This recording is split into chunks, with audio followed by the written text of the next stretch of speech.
Holy. Oh my God!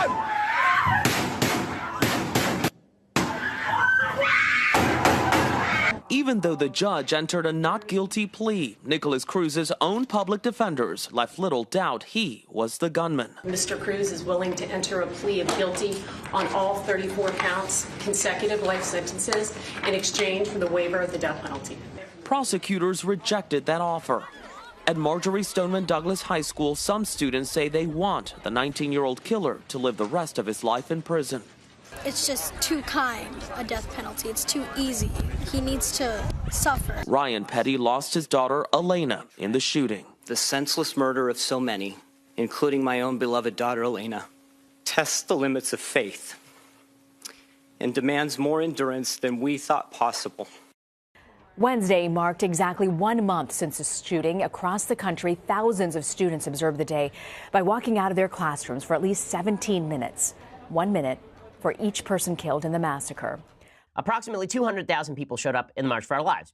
It's a good number. It's a solid number. Okay, the March for Life in 2012 had 650,000 people who showed up to it. Was the media coverage blanket the way that it was on Saturday? Now listen, I don't think that this is about the kids at Parkland. Kids are kids. Some of them say smart things, some of them say dumb things. And just because some tragedy fell upon them doesn't mean that they suddenly have expertise on guns, for example.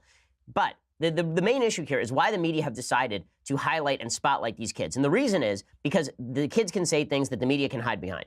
The high school kids who don't really know much about guns, don't know much about gun control, but can speak with passion and verve and are attractive on camera, they can say things that the media want to say, but know that they would be bashed about the ears for saying because they are supposed to be objective. And so what the media do instead is they put all of these kids on camera for hours at a time and then claim that if you criticize what these kids are saying, they're actually criticizing the experiences of these kids.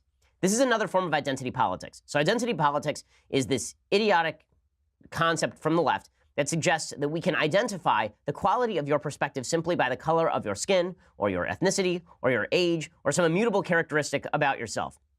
Well, in this particular case, the suggestion is that the opinions of these kids are sacrosanct because these kids experienced tragedy. I'm not questioning whether these kids experienced tragedy. They did. But I am questioning whether their perspectives have any additional value because they experienced tragedy.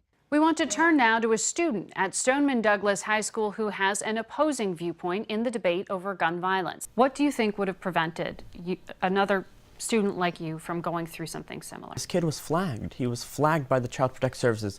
The shooter? Yeah. I don't like to say his name out. I prefer not to. He was flagged by the FBI. He was flagged so many different times by the Barrett Sheriff's Office.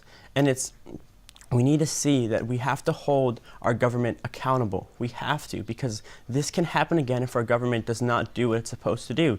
And I find it ironic that after all this, and we've seen so many different government failures, we want to trust the government even more. Do you have any points of agreement with your classmates? I agree with them completely that this cannot happen ever again. But I differ with them on what policy needs to be made. Again, I have nothing but sympathy for what they went through. Okay, I have sympathy for what Kyle Cashew, who's a conservative student, went through. All these kids went through something, but it doesn't mean their experiences confer any sort of expertise upon them. Okay, so we start with David Hogg. David Hogg has been the most ubiquitous member of the cadre of classmates. He's been on virtually every TV show. He's done Ellen. He does CNN on a regular basis. He does the Sunday shows. He doesn't know anything about guns. He doesn't know much about gun control, but he certainly knows how to demagogue. And so for 4 minutes, you'll hear him demagogue over and over and over in the most dramatic fashion. It's irritating to watch, I understand, particularly for people who are pro-Second Amendment, but it's important to know what the propagandists in the media are doing with this kid. Because again, the kid can speak out. It's his absolute right to speak out. And obviously he can speak in front of any camera that he wants to speak in front of. That's great. But he can be criticized just like anyone else. I know. I was 17. I wrote a syndicated column. I got criticized just like everybody else. That's the way free speech works in the country. Okay, here is David Hogg. We're going to go through his full speech, or as much of it as possible.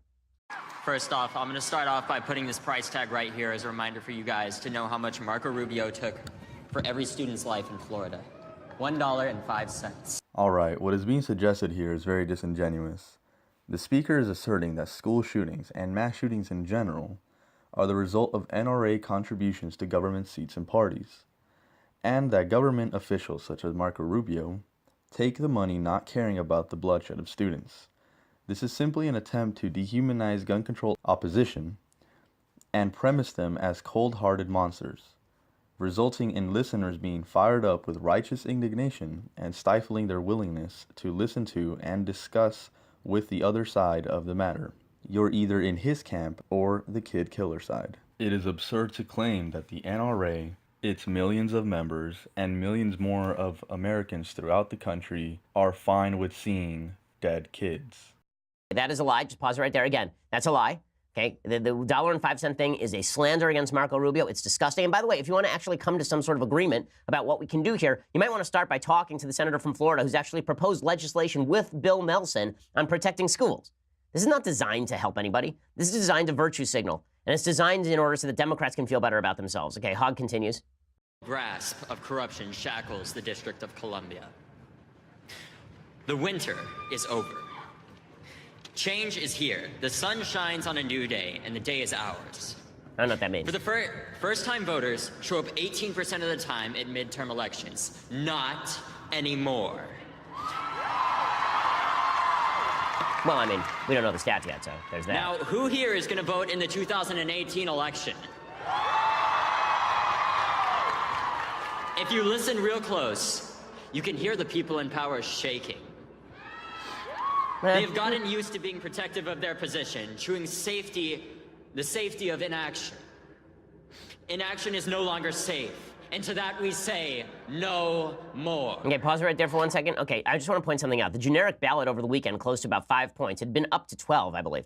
One of the reasons it's closing is because Republicans are looking at this kind of demagoguery, and they're saying, fine, I'll go out and vote. Right before, the question was, would Republicans go out and vote in any significant numbers? And there is no reason to think Republicans would. It's an off-year election. There's no real galvanizing issue.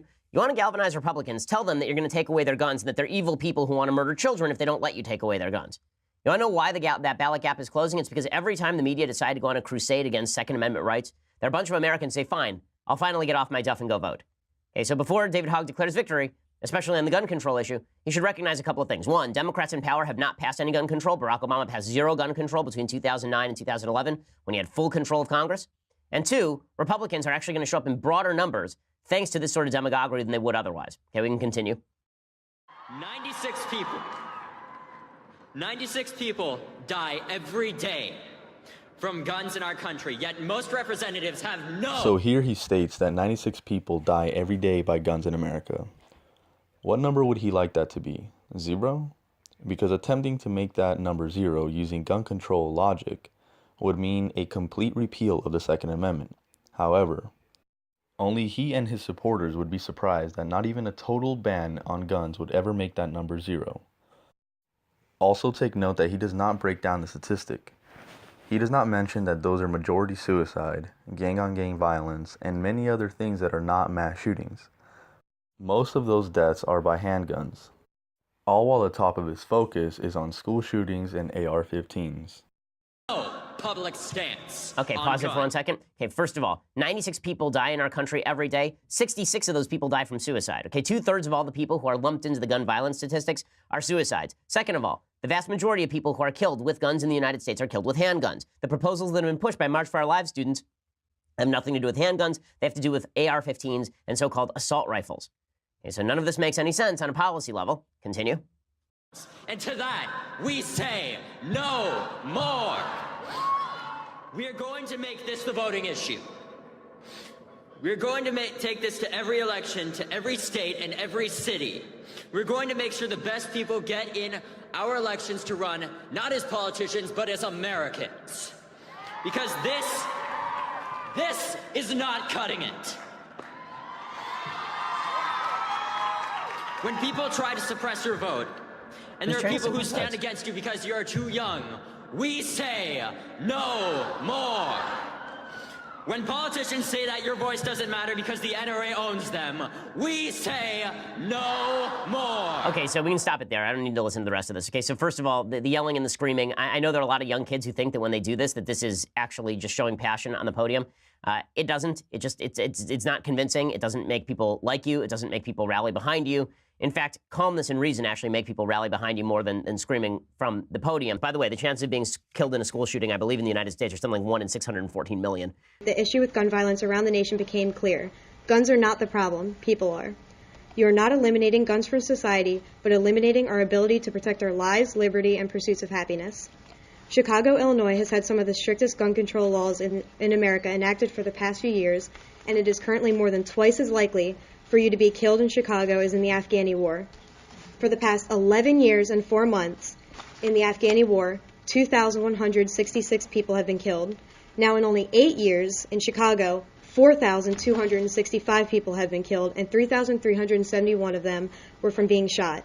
Is that really something we want to model our state laws after? Now, even of those 3,371, only 37 were killed with a rifle, which is barely 1%.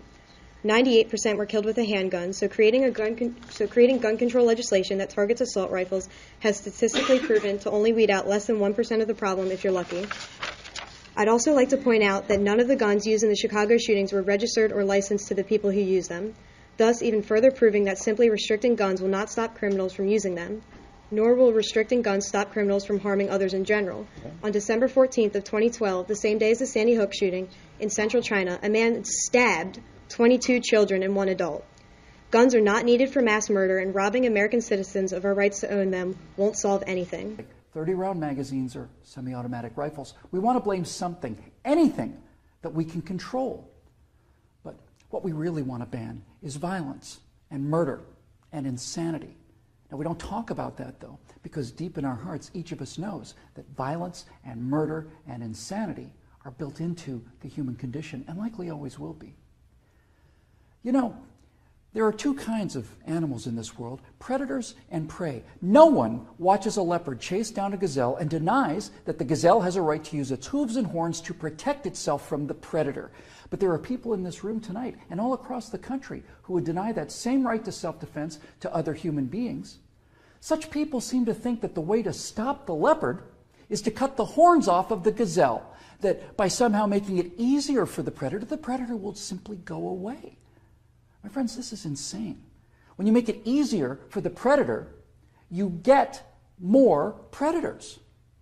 So let's start with the so-called assault weapons, more properly known as semi-automatic rifles. In 2011, the total firearm murders came to 8,583, according to the FBI. Now, during that time, the total murders committed by rifles, all rifles, not just semi-automatic rifles, were 323. That's 3% of all murders.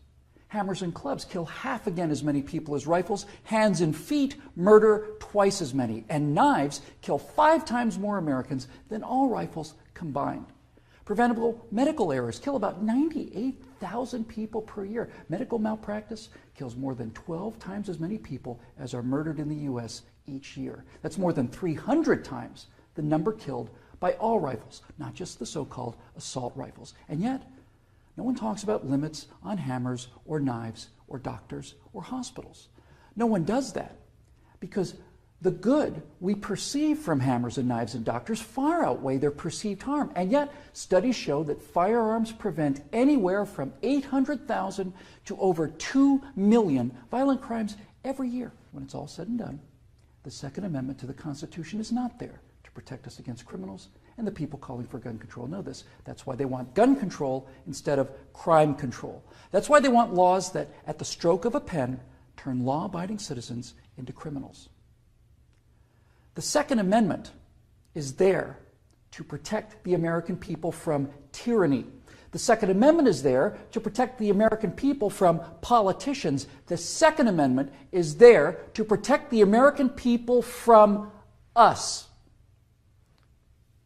Now, some politicians claim America deserves a vote on this issue. Okay, let's have a vote. Those of you advocating infringement on the right of the people to keep and bear arms need to go to the American people with the 28th Amendment, which would simply read, the Second Amendment to the Constitution is hereby repealed. That would, for the first time, give you the legal authority to do what you have been doing and what you are trying to do now in direct violation of your oath of office to defend the entire Constitution of the United States, not just the parts you happen to approve of. So go ahead, go to the American people and tell them that ultimate power is no longer to be vested in the people who can't be trusted with that power according to you. Tell them only the government can have that power now. You go out there and try to convince the people of the 38 states that you're going to need to get that amendment passed to agree with your opinion of them versus their opinion of you. I dare you. 12 million unarmed men, women, and children were unable to resist being murdered by their own National Socialist government in Germany. Perhaps 50 million unarmed men, women, and children were murdered by their own Union of Soviet Socialist Republics. 50 million Chinese murdered by their own government under Mao, who also disarmed his people. And in Cuba, and in Vietnam, and in the killing fields of Cambodia. Now you say that can't happen here? You say we're protected? By what? By the Constitution that you're in the process of destroying? You are in violation of your oaths of office by so much as introducing this legislation, let alone passing it. My fellow Americans, the previous inhabitants of this chamber watched as 100 million people were murdered after being disarmed by their own governments. Every single one of those men, women, and children were as real and precious and irreplaceable as the children at Newtown. And I tell you here and now that I will be damned if I will let that happen to the American people. This is America. It is gun country. It is far, far too late to attempt to enact gun control. Even if you were to repeal the Second Amendment entirely, you would never get rid of the guns in the country. There are too many of them. By the hundreds of millions. All that can be done realistically now is enact safety and security measures and address the issue of why there are more mass shootings nowadays when there is more gun control versus less mass shootings in the past when there were less gun control measures.